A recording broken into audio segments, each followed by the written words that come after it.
sense of soul. Hey, Soul Seekers, it's Shanna. Journey with me to discover how people around the world awaken to their true sense of soul. Now go grab your coffee. Open your mind, heart, and soul. It's time to awaken.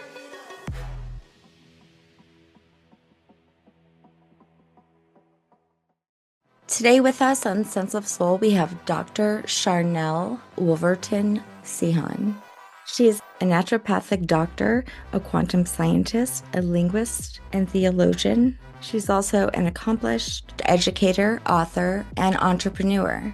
A few of her recent creations are the book, The Science of Miracles, Remembering the Frequency of Love, and the card deck called Crystals, Oils, and Degrees. And she has produced numerous teachings and topics of divine science and the human body, including consciousness, epigenetics, quantum health, frequency, the biofield, and way more. She has an awesome YouTube channel called Dr. Sharnael's True TV, and she's here to share all of these wonderful things with us. So please welcome Dr. Sharnael.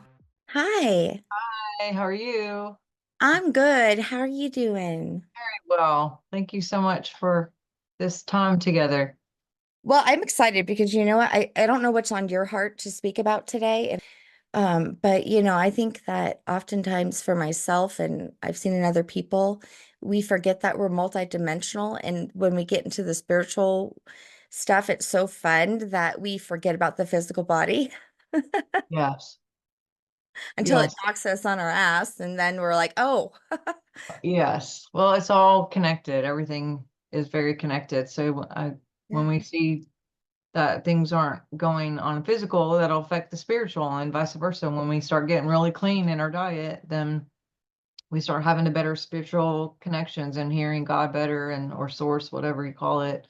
Um, so yeah, there's no separation. Yeah. And when I think about it, it was really the physical body that led me to my spiritual journey in the first place. Oh, very cool. Yeah. Awesome. Yeah, I was diagnosed with fibromyalgia, years ago. And of course, it was just stress that was screaming. I Uh, had the same thing, 6 or 7 years, and that's what got me back to myself.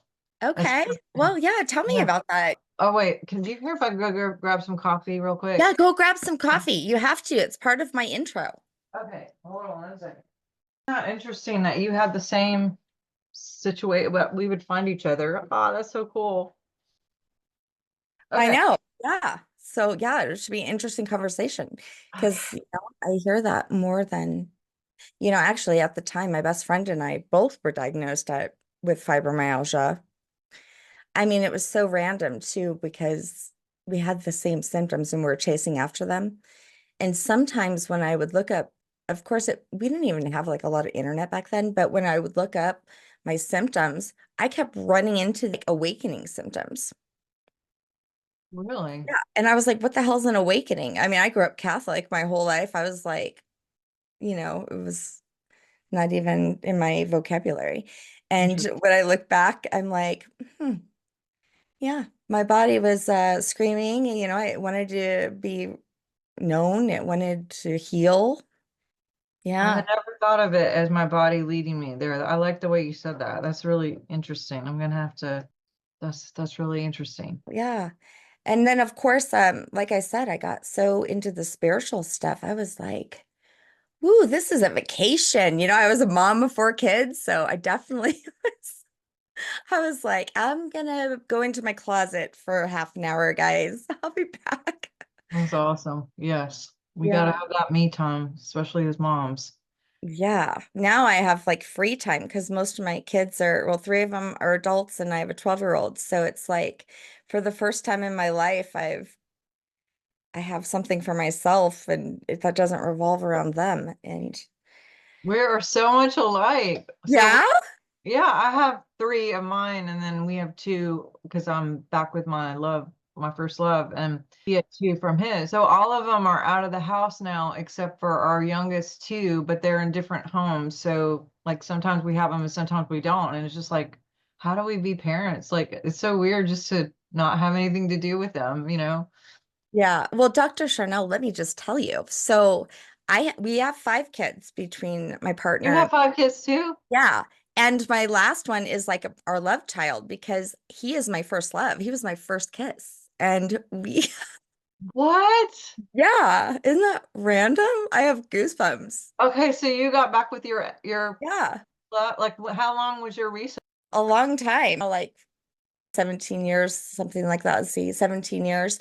I was with my first 3 children's father for 15 years. So, yeah. Okay. Whoa. So mine, I was with my high school sweetheart and college sweetheart. We were engaged and set to be married. And then things just got weird on my end of like, I just started freaking out because I never had anyone to compare him to. Like, I didn't know, like, well, what if this isn't it? Like, I think it is, but what if it isn't? And having all this like stress about it. So we took a recess and then it ended up kind of being a 25-year recess. So I tried to Wow. find him when we broke up, but we didn't have social media. So it was like I couldn't, unless you wrote a letter and knew where to find them, or, there was no landline. Mhm. So I just didn't know how to reach them. And it took years to figure it out. But in the meantime, I moved to a city where I thought that he was going to be. And I saw him for like really briefly for a minute. And then he was with a girl and that was weird. And then we left. And then I ended up marrying the dad of my kids. And 2 weeks later, that girl came back to me at my work. And because when we met up, she was just like really weird. And I hadn't seen him in years. And I was like, oh my God, Brian, like, hey. And she's just standing there, like looking at me like, what are you doing, bitch? But anyway, I said, oh, I'm sorry, I'm Sharnael. And then she was like, oh, you're Sharnael. Okay. And I was like, oh, well, that must mean something. And then they left. The next day, I was on my way to a management meeting in another state on the highway, and I was driving. And I look over, and they're in the next lane next to me. She's in the passenger seat, and he's driving, and we're in a whole other state. And she What? looks at me and she gives me this look like go to hell. And then she looks at him and then she does this. And he turns over and looks and they speed up. And I'm like, oh my God, they think I'm following them. Like I'm not even, I'm in Mississippi. I'm not even anywhere near like where we saw each other the other day. And then I never saw him again until like a year later. I was at work and she came in and she slammed her hand on my desk and she was like, I just want to let you know you can have him. I'm never going to be you. And I had literally gotten married 2 weeks earlier. Oh, Yeah, yeah. so Something similar happened to me. I mean, it was like magnets, just like you. I bought my first townhouse, and like a year later, my partner now, he moved in across the street. He didn't even know I lived there. And I walk outside one day and I see him. I'm like, oh my God, this is awkward. And I found out I was pregnant like the next week with, my husband at the time. And so that was that. I always would see him at the grocery store and it'd be like, he'd be on my mind for like a year after it, or I dream of him like all the time, randomly.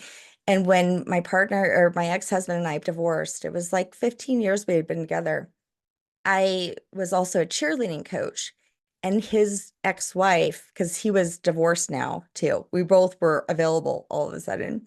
And his ex-wife signed his daughter up for my cheerleading squad. yeah, well, on my Crazy. situation, yeah, this is crazy that we're meeting. Mine was a green card situation, which I didn't know it at the time. So we stayed together for 13 years and I was very religious. I was in full-time ministry at the time. I'm not any of that anymore, but at the time, I couldn't get a divorce in my mind because you don't do that. And Yeah. no one in my family had ever gotten a divorce, like all the generations back. And so I just kind of thought, well, this is what I do, this is what you do. You just stay with the person. And we were in separate rooms mostly like that entire time. And he lived pretty much like he wasn't married, which really sucked for me because I actually loved him. And then it just got really abusive and it was just rough. And my mind I finally got the courage and whatever to kind of like do something different. And I was like that too, where I couldn't help compare everything and everybody to him. It was like my mom would even say, like, on a scale from, 0 to Brian, like where is this, whenever I would date, it'd be like, because that Yeah. was like the Yeah. threshold of whatever. But then we ended up getting back together because I got really sick. I was like deathbed sick, like really, really, like they said, you're not going to be here much longer. And the day I was diagnosed, I literally, that's the first person I thought of is before I go, I have to fix this. And then I thought, oh my God, that's really wrong. That's what I'm thinking about. Like that just shows you like how much it showed me how much like that was just a thing.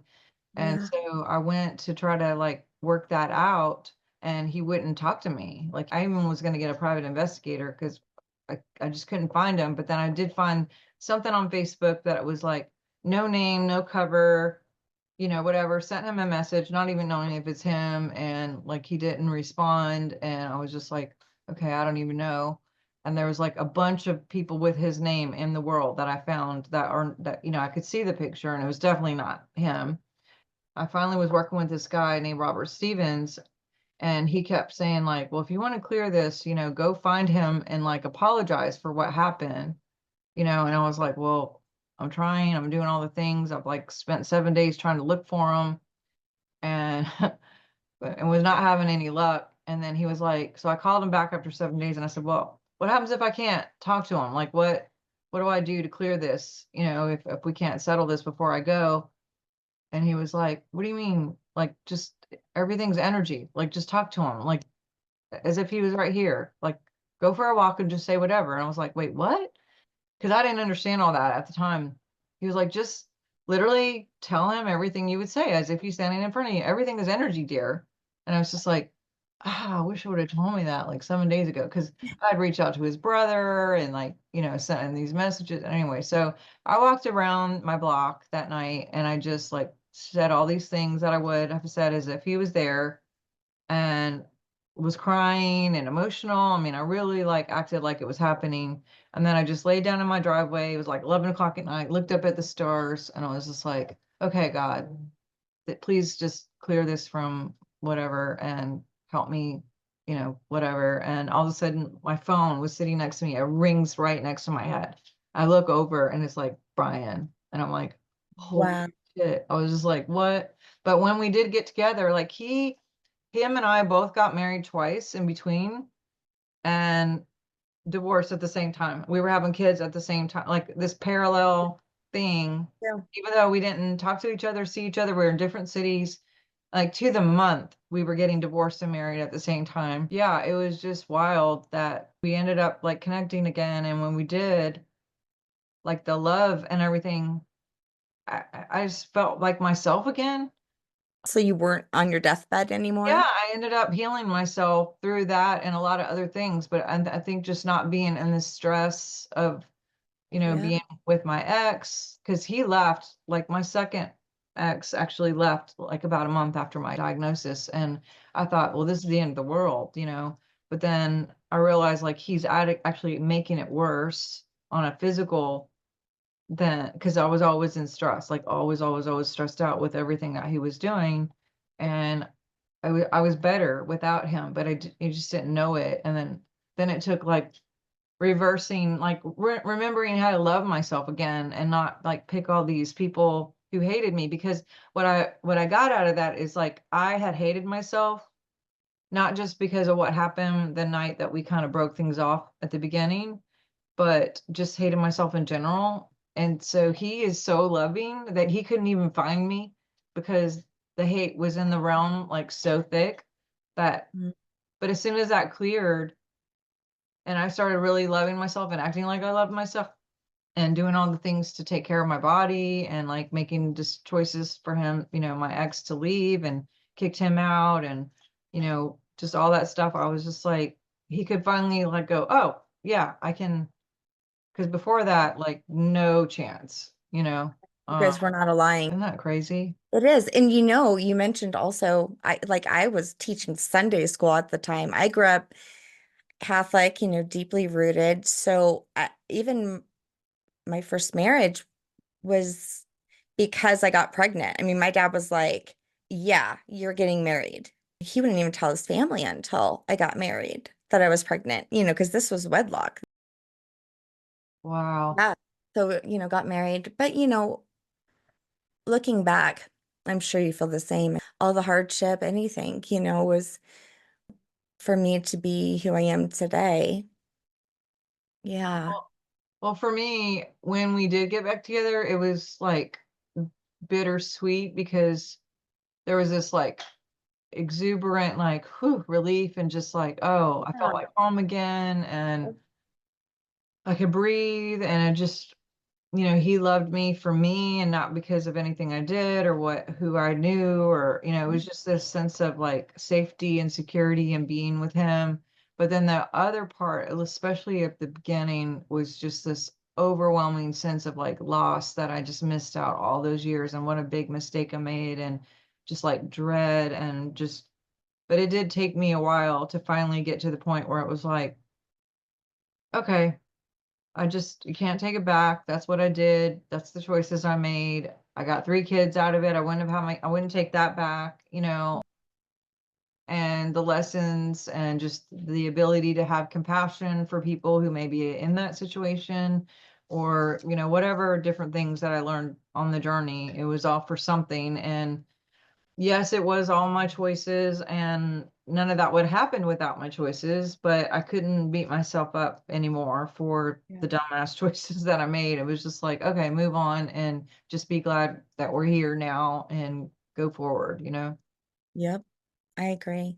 You know what's even crazier is I do muscle testing and kinesiology, and I didn't even know what that was at the time, but one of the doctors that I worked with had that and all these other machines that can test like things. And so when I cleared cancer and I knew that it was gone through some other stuff that happened with conscious language, I was like in disbelief that it happened that fast, and because it just literally like came out.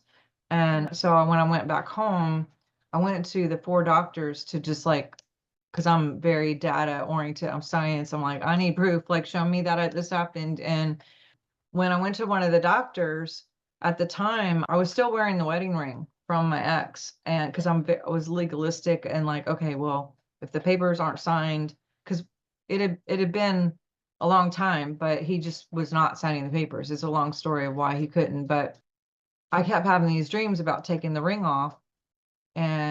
But my legalistic part was like, well, that would be lying if I took it off because blah, blah, blah. So when I went to the doctor to see if the cancer was gone or if I was clear, they were doing all this muscle testing and all these tests. And when the doctor walked out of the room, I asked the nurse, can you do me a favor? Can that thing test like other things if I ask?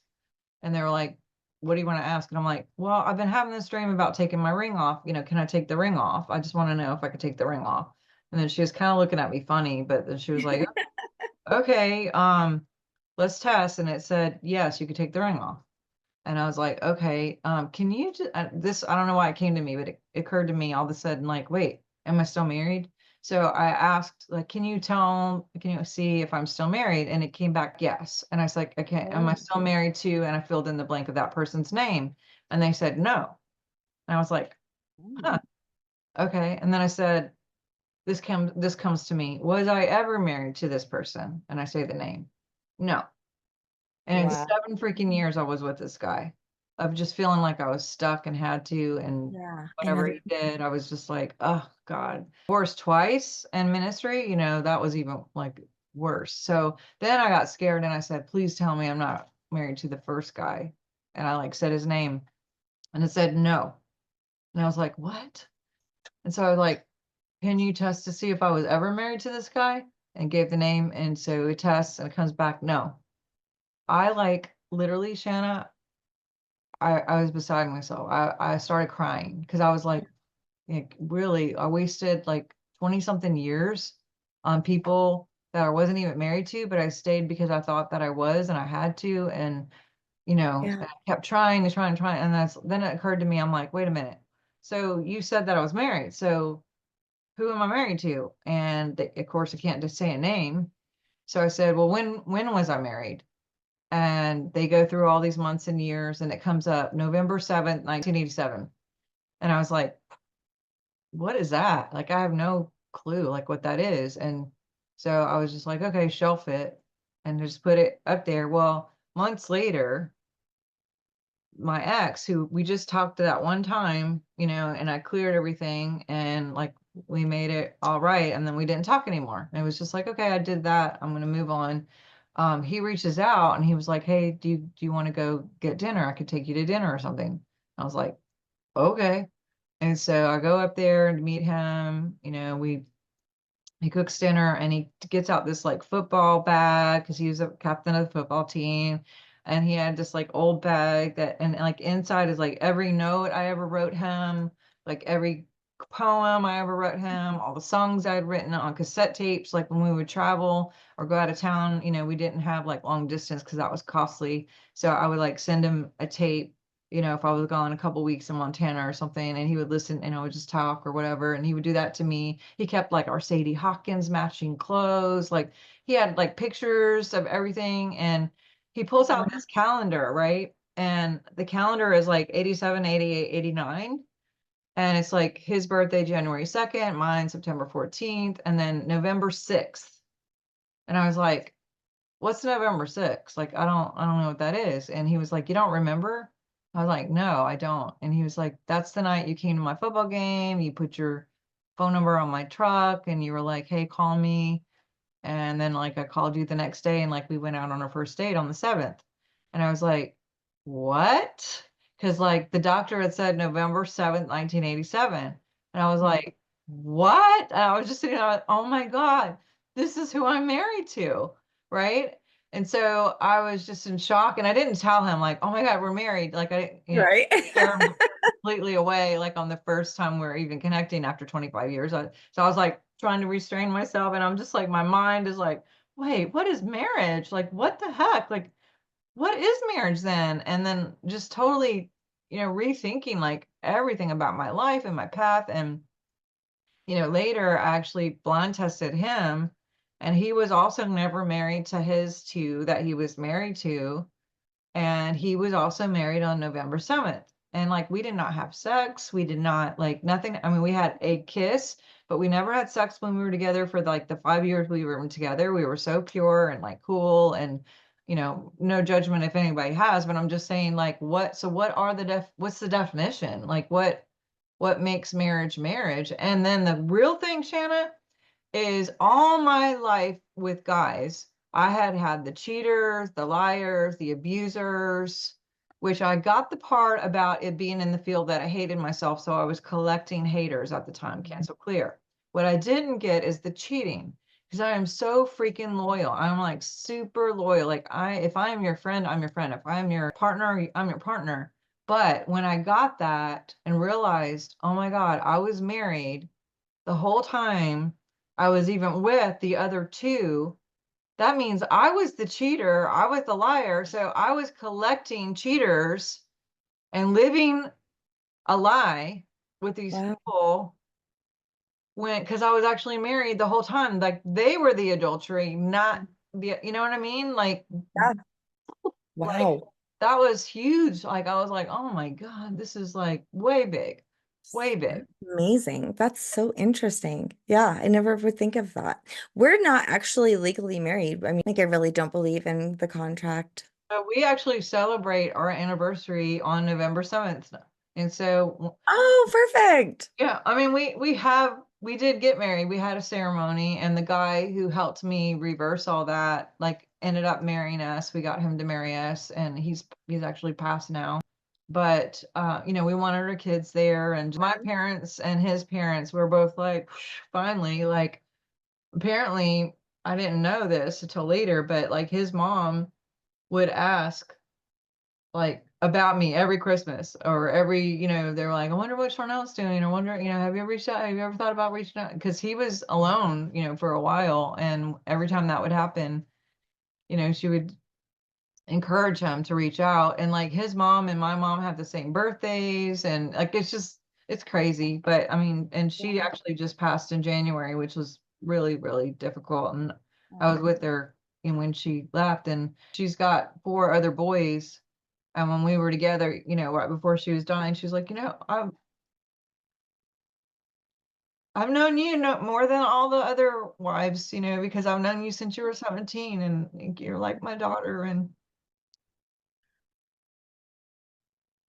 so, but Wow. yeah, isn't that crazy? Like energy is like, what is marriage, and what is, you guys, I'm sure, are married on an energy level that it's like some other platform of dimension of marriage that, so what is actual divorce, and what is marriage, and what is twin flames, or I don't know, but it's cool and it's healing and it's fun and Mm. it's pretty interesting. I think that I was trying to live this American dream. Wanted to be a mom. I wanted to have the house. I wanted to just pretend to be like this perfect family. And I was trying, I mean, I always laugh because, I'm from Louisiana. I'm from New Orleans originally. Oh, And you really? Where are you Mhm. now? In Colorado. Okay, I'm in Louisiana. Did you know that? No, I didn't. I thought you were in Montana. I don't I'm know. from Montana, but I'm Okay. in Louisiana right now. Oh, where are you at? I'm in Denham Springs, right outside of Baton Rouge. Okay, yeah. Wow. That's so crazy. Oh, this This is is my, getting scarier I as know, we right? go. How did we not know each other before this? We So, probably did. Yeah. yeah, you're right. You're right. Anyway, But, okay, so but didn't mean to then interrupt. you understand. So you understand that Southern roles of women still in Louisiana. I mean, I remember my mom coming up to me at my son's first birthday and her saying, "Aren't you going to feed your husband?" And this is the first time I've ever had like a party for a whole family and stuff. And I was like, "Oh, I get to feed my husband. Like I've waited my whole life to be in this role." And I was excited about it. And looking back, I'm like, my purpose was to serve and to be a mother and a martyr, and I worshiped that life. Like that's what I thought. And it turned into freaking pain, that stress and anxiety and oh my God, stop. I just realized I have never wore this in my life. I What? just wore this for the first time in my life. I've had it in my closet for about a year. And I really went in and I was like, what am I going to wear for this? And I just picked it up and I'm like, oh, I've never wore it. Probably still has Stop. a tag on it. I'm not even kidding. I haven't even taken the tag off. I literally picked this out for this interview and I didn't know why. I just love how the universe works. The only Louisiana shirt I own. Oh, and Never I'm so bought a Louisiana. jealous. I've been here for 20 something years. What? I've never bought a Louisiana shirt in my life. I just don't wear anything with Louisiana because I'm Montana. My husband's from here and my parents are still here. But also, I had this angst about being here for so long. And now I'm in the whole thank you, God, because I get to be with my parents in Louisiana. Thank you, Louisiana, for letting me be with my parents. They just live up literally walking distance. Thank Yeah. you, God, that I met my husband because he's definitely Louisiana. I mean, he is like Is straight, he like, from here? Is he from oh, there? he's born, raised. Brian is? Yes, he What's is. his last? I mean, I can take this out, but what's his last name? It doesn't matter. Sehon is Okay. which by the way, going back, like I never took on a man's last name. And I never did it the first time or the Me? second time. Nope. And it was a big like deal to take on Sehon. I still kept my Wolverton, but it was huge for me to take Sehon. But when he pulled out all those like letters that I had written to him, I always signed it Sharnael Sehon, like when I was a little kid. And I thought, like that was a contract. That was some sort of loyalty thing. That Wow. was literally like my path. And I didn't, but also even with changing it, because all my books have Sharnael Wolverton, all my CDs, all my everything with branded Sharnael Wolverton. So it was a whole rebrand, just to add Yeah. Sehon. But it was worth it to me because it was like, that's a part of me now. Like Yeah. that was a part of me when I was 17 all the way. I just didn't know it. And now I know it. And it's okay to go ahead and take his name. So Wow. still have a lot of stuff that says Wolverton only, but most of everything is changed. The thing I've learned about, because I also am a genealogist, and so this is my passion, ancestry. If you're from Louisiana, then you're usually related in some way, somewhere. I've never not found anybody. So Wow. What if they, y'all are related? Oh, probably are. I mean, 'Cause- like Louisiana history is something else, but I tell you, it's also been a forgotten history. I feel like people don't understand that Louisiana it was even parts of Colorado, where I'm sitting right now, was once Louisiana. We could be speaking French right now and not English, you know? And New Orleans is so cool. I mean, it's just like just old and the buildings and like anyone who's you got to go to New Orleans if you've never been to New Orleans. I mean, it is something to No experience. place like New French Orleans. Quarter is amazing. All the art and the people and the food. Oh my God. Yeah, Like, right. The snowballs. I'm so jealous. I know you be getting them snowballs. Ah, oh my God, my husband should be a chef. Like he loves cooking, and I'm so glad because I cannot stand it. You yeah. mentioned like, I get to cook for my husband. My husband literally, and his best friend is a chef in Yeah. Miami, and he actually cooks like all this Cajun food and does like buffets for celebrities and Wow. all this like stuff. And he'll call my husband all the time and they're like, well, what about this? What about this? And they change things up and they change recipes up. And when we all get together, they just like cook for days. And I'm just like, the Well, food. guess what? My partner cooks for me Cajun food because Yeah, he that's what learned I'm too. saying. I'm like, you must have been Cajun in your past life or something. Thank What God. is he? Is he from New Orleans? Where is Oh he? no, girl. He is deeply rooted Colorado, total Oh, Norwegian. Like, oh, I'm Norwegian.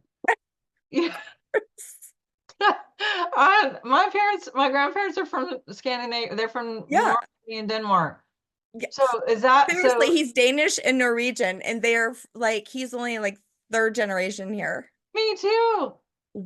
Me too. My grandparents. Okay, so on both sides, there's Norway and Dane, and then I do have one grandfather who's English. But we actually went to Norway and Denmark and got Yeah. to see like where they live. And I went with my Yeah. His grandfather family has over. done that. It is so random. God, we have so many This synchronicities. is really scary. I don't think I've ever met anyone with so many things that were I so, know. It's so random. I'm definitely going to have to meet you.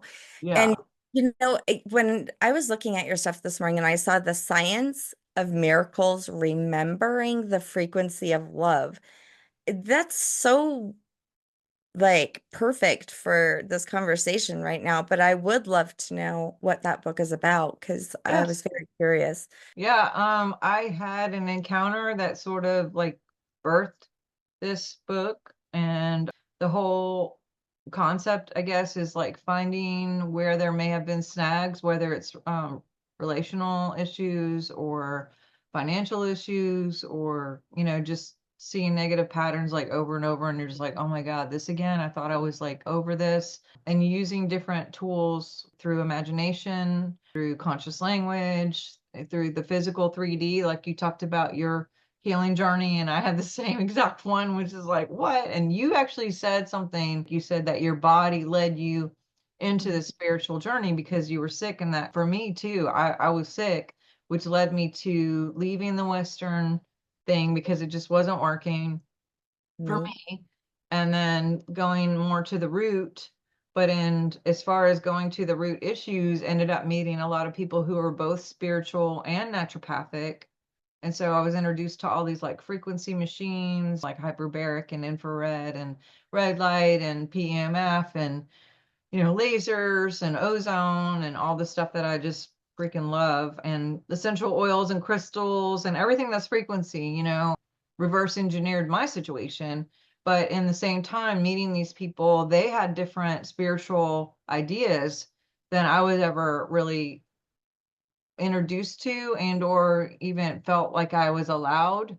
And so it was having to deprogram and deconstruct like all of this mass programming that I had, because I did go to Bible school in Alexandria, Louisiana, and then I went to seminary in New Orleans.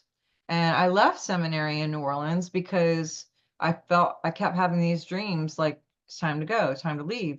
And it was terrifying to me because I knew I wanted to be in ministry, and that seemed like the only path that I could do ministry with. And my undergraduate Bible school, they would not allow a woman to even be in full-time ministry. I could not major in religion. And they were like, oh, maybe you can marry like a nice pastor, or you could be a missionary in China where it's accepted and allowed. But and I was like, what? So I don't have the right body parts and I could go to China and I'm fine, but it's like, anyway. So there was just a lot of like hypocrisy and just like things that didn't align or makes any kind of common sense to me. And I finally did leave, but it was such a terrifying thing because I thought that was my only path to ministry. And here there's all these other paths to ministry. We're all serving in a different capacity. And but that was again part of my journey of just, you know, learning and unlearning. You're not going to believe this. Do you know that I wanted to be a pastor? Wow. Yeah. Wow. I Interesting. knew I mean, which is so crazy. I mean, in many ways, my path is still there. It's like there was all these little hints right along our lives. And we, even if we didn't follow them, we still ended up to where we are right now today. And looking back, it's like everything was, kind of set before us. If we would have, been more present, maybe we would have seen it earlier. And no, Maybe, I don't want to be a pastor, but yet there's still like this religious study and teaching and sharing without all the dogma. right. Yeah, and just loving people and encouraging people to remember their love and their path. Like I feel like my big destiny is to live true and to help people embody their truth and whatever that is, even if it's like total opposite of mine. Like I'm cool and I celebrate everybody where they're at, which, in the past that was not the case. I was pretty judgmental in the religious aspect of be like, oh, you're listening to that music. Oh, you're eating that thing. Oh, you're not going to church on Sunday. That used to be my mindset, turn or burn kind of thing. It's like, and I was like, oh, that's so gross and mean and ugly and just, Yeah. terrible. But now I'm just like, yeah, just be, you know, enjoy being and do your thing. And I may not even agree with you, but it's like, I'm cool where you're at. Awesome. I Yeah. celebrate you. I mean, everyone has their own journey and are at their own stage of where they're at. And yeah, just I respect that. What happens outside of me really is none of my business. I love that. What happens outside of me is none of my business. I love that. I'm gonna steal Yeah. that. That's cool. Yeah, have fun. Do your Yeah. thing. Yeah. Amazing. My dad, when he passed away, um, 8 year, almost 9 years ago, he had this little kid rock collection. Is like, they had like these little trays and it was like his little kid handwriting. And I was taking a Reiki class at the time, and the Reiki master had said, bring some gemstones. And I was like, I don't have anything like that. And then I was like, wait a second, I wonder if my dad does in his rock collection. And so I pull it out and I started to hold some of them, and I noticed that my hands were affected. And I'm realizing, wow, there's an energy that's like affecting my hand. It's my whole hand's reacting. I'm like, this isn't woo-woo. Like this is a real thing that's happening to Yo, my hand. This isn't magic. I'll have to send you my card deck. I have I like know it's like flashcards or like I have all my little baby. crystals, oils, and decrees, right? Yes. And it tells like on the back like what they do, and that has a decree that equals the frequency, and then has the companion oils that work best with that crystal. But I feel it in my phone. Like if I hold my phone too long, my hand it starts shooting pain up. And so I have to put something like on I have these little protector things on there. I'm extra sensitive to crystals, and they do record and have memory. So when you get those boxes out, you're like, this is my dad. Like you could probably feel him and the resonance of like him touching all of them. They all have recording of your dad's essence. Isn't that so cool?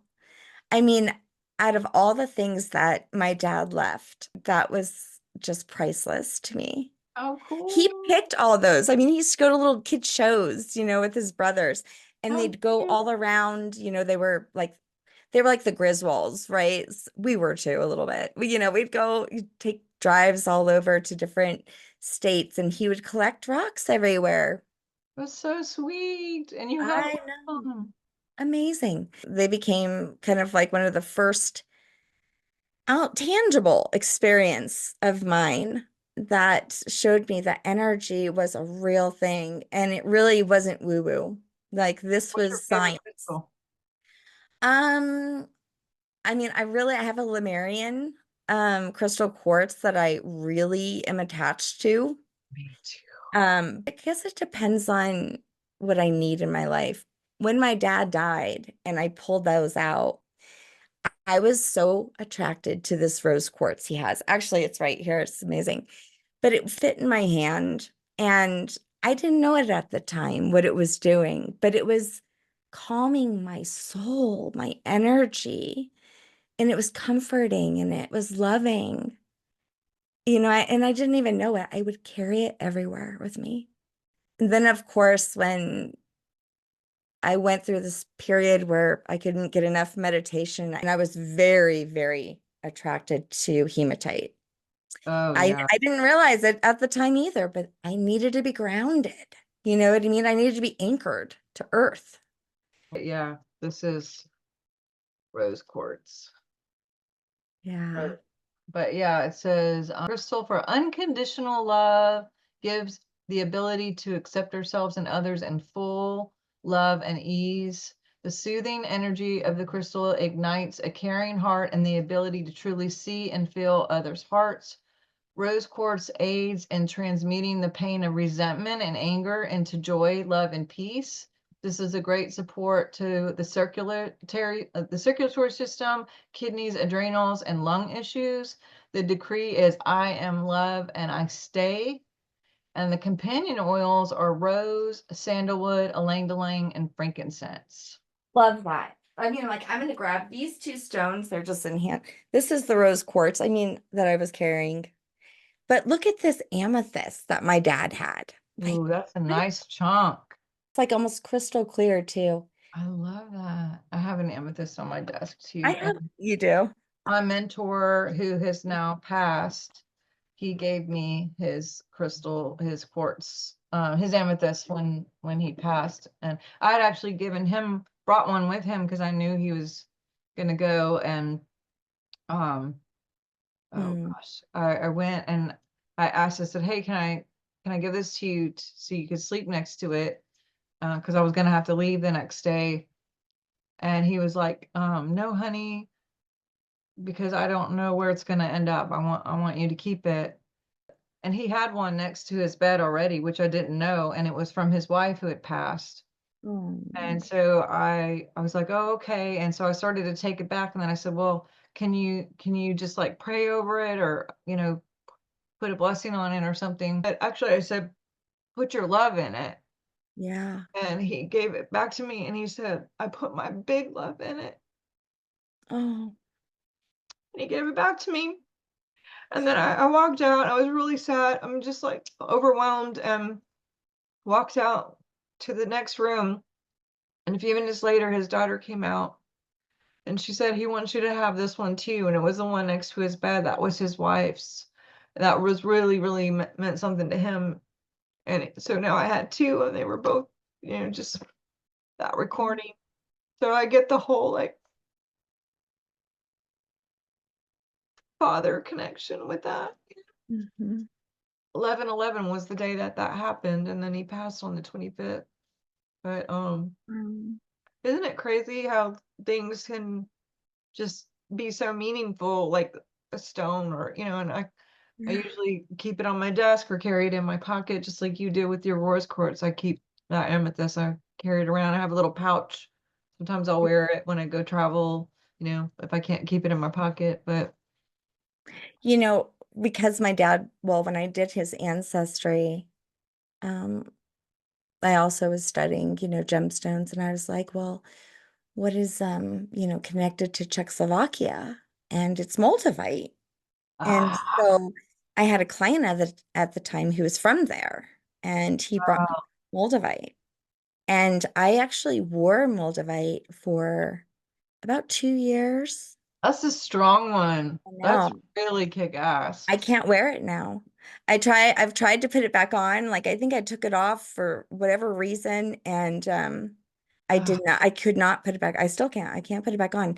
I could wear it during the day, but if I have it on very long, I mean, I want to rip it off. I mean, like, it's very intense. It is intense. Isn't it? It's just interesting how they are alive. Like Tesla says they are alive. They really are alive. And they're Yeah. here for us, That's why I feel with that. That's why I say that Lemurian crystal quartz, the lines in it are what really get me. Like I'll just sit there and rub the lines The all day. record keepers. They call Yeah. them record keep. I had one on my lap and wrote this entire book. I had just bought it. I had an encounter. I'm not going to say a lot of it came from the encounter, but I also attribute it a bit to this Lemurian because I literally just held it and wrote the entire book like with it on my lap. 12 Yeah. hours later, it was like a book. Tell everybody where they can get that book and where they can find you, listen to your podcast too. Sure. Yeah, I'm at drsharnael.com. It's DRSHARNAEL, like Israel. And I have biofeedback scans I could do remotely. I do soul audits where we can check like, your biofield, your consciousness, what chakras could be out, or if the female and the male is energies are balanced. We can find your 5 top kind of snags in the programming that would stop you from abundance. But yeah, I have 5 books that are on the website. I have my podcast on Thursdays at noon every week, and it's called True TV. And we like to have fun people like you on and just talk about things like we're talking about today. But yeah, I have all kinds of workshops as well. I have EMFs and grounding devices and my Your crystal cards. Yeah. deck. Yeah. And I'll have to send you like my book and my card deck. If you send me your address, I'll get it out to you. But I'd love to see you guys. Like I say this every time, but I did conference speaking for 17 years or 20 years. Okay. And I love being in front of people in real life and hugging them and hearing the story and that eye contact. And I love platforms like this because I don't have to be on a plane and I could just do like 7 interviews today and, touch a lot of people and talk to a bunch of people. But I do miss like the eye contact. So if any of you guys are watching and you're like, oh, I saw this, give me a little hi. And then I can just go, oh, you're who I was talking to, and send you good vibes and connect with you. Or if you want to work with me, I'm open for that. But I appreciate you letting me have this time with you. And I feel like I literally met an old friend or like a sister or I know. I from could another talk to you mother. forever. I mean, we might be related through our Yeah. me Dude, and right? me and your husband are related, or maybe I my know. husband are related. I mean, this could go really, really deep. Lots of things. But yeah. Anyway, I enjoyed this so much, and I hope that we see you somewhere around. Thank you so much. It's been a Yes. pleasure. Thank you so much. All right. God bless Have a you. good one. All Bye. right. Sense of soul.